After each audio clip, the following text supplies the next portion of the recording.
I cannot describe to you how I feel right now. What I'm experiencing is so detached from the normal, I'm almost convinced I've finally gone insane. Almost. My wife, Monica, died during childbirth. She was gorgeous, funny, intelligent, stubborn. A woman whose laugh was so loud, eating in restaurants was a challenge. A woman whose stare was so intense, it made my hands shake. I lost her as she gave birth to our daughter. Sam. Of course, I could have resented Sam for taking away what was once mine in a way nothing else can be, for taking what was so truly and utterly pure. But I didn't. I knew Monica wouldn't have wanted any resentment. She wouldn't have wanted our only child to have a life ruined by hate. But this isn't about grief. This isn't about the physical sucker punch of losing forever something you loved. This is about something far more sinister. My daughter was lively, always running and screaming, leaping up and down the climbing frame, causing havoc in her classes. So for her 6th birthday, a trip with friends to the movies had left her so pent up with energy, I could barely keep up with her as she dipped and dodged between people on the pavement. She'd occasionally turn back, through the sea of people, and shout, "Daddy, come on," in a tone that was almost petulant. I couldn't help but love her. I tried to chase her. I really did. She was too busy looking at me when she dashed out into the road, and the bus didn't have time to stop. A sickening crunch, and the world fell silent. I cradled her broken form in my arms, too numb to weep, too hurt to move. All I could feel was the warm, crimson liquid gently seep into my clothes. In the state of shock I was in, I could just think about how I was going to wash my jeans. It sounds horrid, I know. But a loss like that tears everything away from you and leaves you with only the bare thought process that make us human. The next week was a blur. I cannot place a single memory to a time, in between friends and family extending their condolences and the howling sobs of mine that would break out at any moment. I attended her funeral dressed all in black. By dressed, I don't mean merely clothes. My very essence was dark. I couldn't feel or think, and the day continued as I went through the motions, like a dying man treading water. Everyone wanted to tell me about Sam, and how perfect she was, what an angel she was, as if I didn't know. As if I didn't realize what a gift my own daughter was. The man stood out from the rest as he walked up to me and handed me this large leather book. I assumed, at the time, he was a parent of one of Sam's friends, handing me a collection of their photos together. Or maybe I was too numb to even process his cold hands and how he never mentioned my daughter once.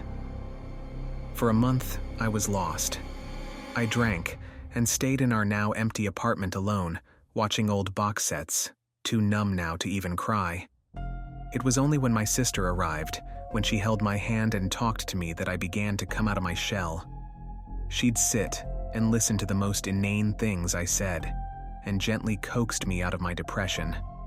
Not completely, but enough for me to begin to live what was almost a real life again. That was when I opened the book. I'd decided to remember Sam for all the joy she gave, and was prepared to reflect on her life without feeling miserable. I opened to the first page. It was essentially a binder, full of Polaroid photos of my daughter growing up. I furrowed my brow. They were taken from a distance, blurred slightly, and I was in a few of them. I began to feel sick, but hoped that the following photos would provide some explanation. I came up with every excuse of how the man obtained these photos, desperate to view the moments of my daughter's life without a sense of trepidation. The photos grew closer and closer to my daughter's birthday. I could see the day I gave her a tiny bike after she turned 5, and the skinned knees that ensued. The book had so many more pages that I assumed the rest were empty. But there was a photo of her just before the movies on her 6th birthday. I could recognize the pink raincoat she insisted on wearing. There was no photo of the crash. Instead, her life continued inside this book. Her 7th birthday had a photo of me and her in the garden, covered in paint, with a huge canvas on the floor and an extremely messy painting. Her 7th birthday. Her 7th birthday. The reality of what I was seeing hit me then, and I slammed the book shut. I sat there, at the kitchen table, staring at the leather. This must be some sadistic Photoshop, I hoped. Someone had taken the time to pull a horrid prank on me. I say, I hoped.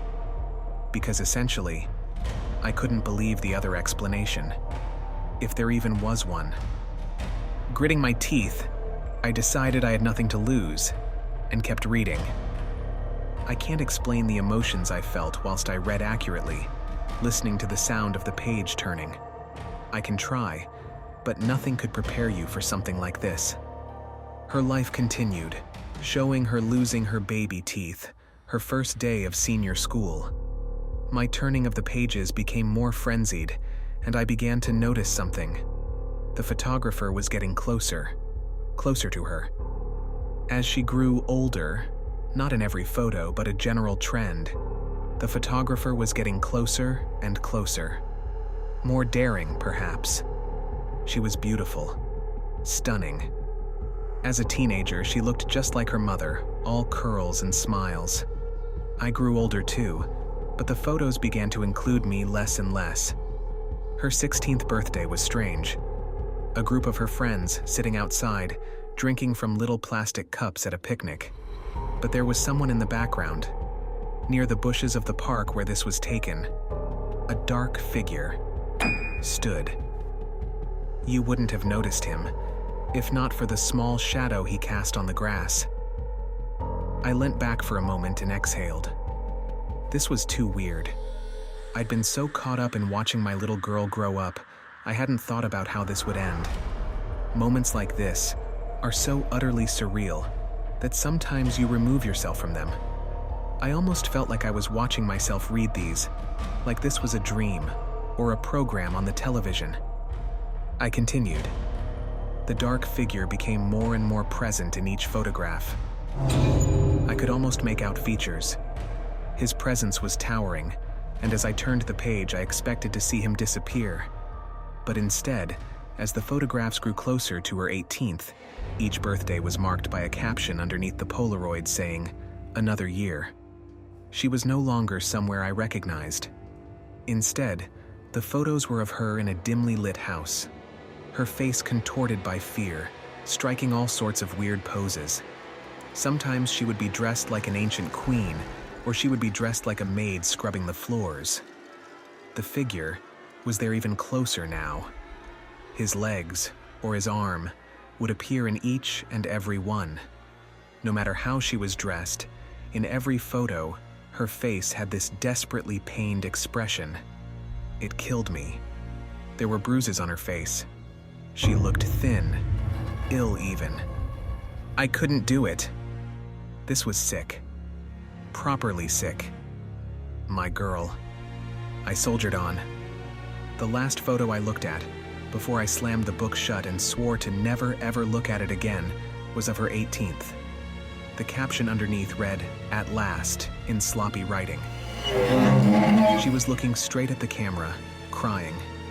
She was on her knees, dressed in a black evening dress, with an apple in her mouth and her hands bound behind her back.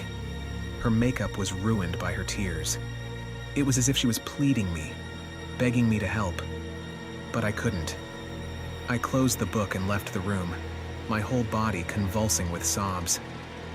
I couldn't call the police, of course. She was dead. The thing that keeps me up at night isn't the content of what I saw. It's that there were so many pages left.